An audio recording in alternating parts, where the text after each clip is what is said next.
വികസനത്തിന്റെ പേരിൽ ഒരു രാജ്യം അതിന്റെ ഏറ്റവും വലിയ പ്രകൃതി സമ്പത്തിനെയും പൈതൃകത്തെയും കുരുതി കൊടുക്കുകയാണ്. ഗ്രേറ്റ് നിക്കോബാർ ഐലൻഡ് പ്രൊജക്ടിനെ കുറിച്ച് ഇത് വികസനമല്ല, മറിച്ച് വികസനത്തിന്റെ ഭാഷ അണിഞ്ഞെത്തിയ നാശമാണ് എന്ന വിശേഷണത്തിലൂടെ മുന്നറിയിപ്പ് നൽകിയിരിക്കുകയാണ് പ്രതിപക്ഷ നേതാവ് രാഹുൽ ഗാന്ധി.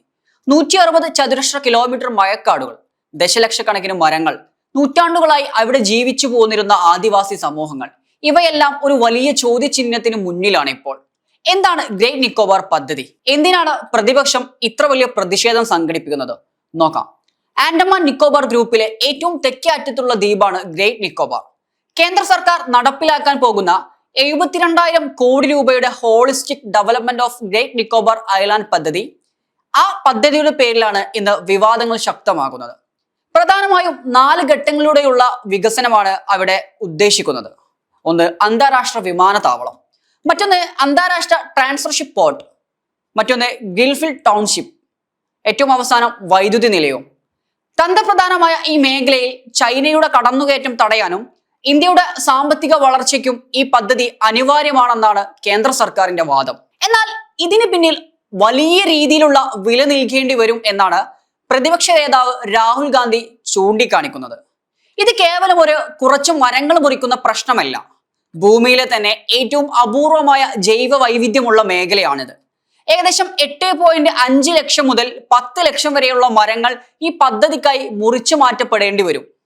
കൂടാതെ പുറം ലോകവുമായി അധികം ബന്ധമില്ലാത്ത PVTG ട്രൈബൽ ഗ്രൂപ്പ് വിഭാഗത്തിൽപ്പെട്ടവരുടെ വേട്ടയാടൽ മേഖലകളും സ്വാഭാവിക ആവാസ വ്യവസ്ഥയും ഈ പദ്ധതിയോടെ ഇല്ലാതാകും.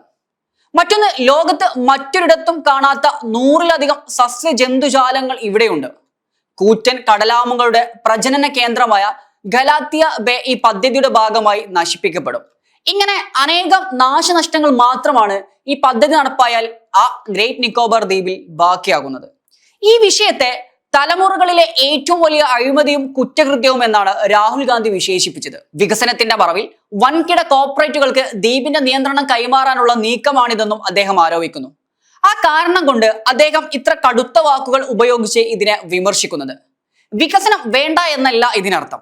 എന്നാൽ ആ വികസനം ആരെ ബാധിച്ചുകൊണ്ടാവണം എന്നതാണ് ചോദ്യം. ഗ്രേറ്റ് നിക്കോബാർ അതീവ പരിസ്ഥിതി ലോലവും ഭൂകമ്പ ബാധിതവുമായ പ്രദേശമാണ്. 2004-ലെ സുനാമിയിൽ തകർന്നടിഞ്ഞ ചരിത്രമുള്ള ഈ മണ്ണിൽ ഇത്രയും വലിയ നിർമ്മാണ പ്രവർത്തനങ്ങൾ പ്രകൃതിക്ഷോഭങ്ങളുടെ ആഘാതം വർദ്ധിപ്പിക്കില്ലേ എന്ന ആശങ്കയും ബാക്കിയാണ്. ഇന്ത്യക്കാർ ഈ വസ്തുതകൾ തിരിച്ചറിയുകയാണെങ്കിൽ ഈ നാശത്തെ ഒപ്പം നിന്ന് തടുക്കാൻ സാധിക്കുമെന്നാണ് രാഹുൽ ഗാന്ധി വിശ്വസിക്കുന്നത്. നാം കാണേണ്ടത് കേവലം ഒരു തുറമുഖത്തെയോ വിമാനത്താവളത്തെയോ അല്ല, മറിച്ച് വരും തലമുറയ്ക്കായി നാം കാത്തുവെക്കേണ്ട പ്രകൃതി പൈതൃകത്തെയാണ്. ഗ്രേറ്റ് നിക്കോബാർ കേവലം ഒരു ദ്വീപ് മാത്രമല്ല, അത് ഓരോ ഇന്ത്യക്കാരന്റെയും ഹൃദയമാണ്. Waytonikah.com, the exclusive Muslim matrimonial site.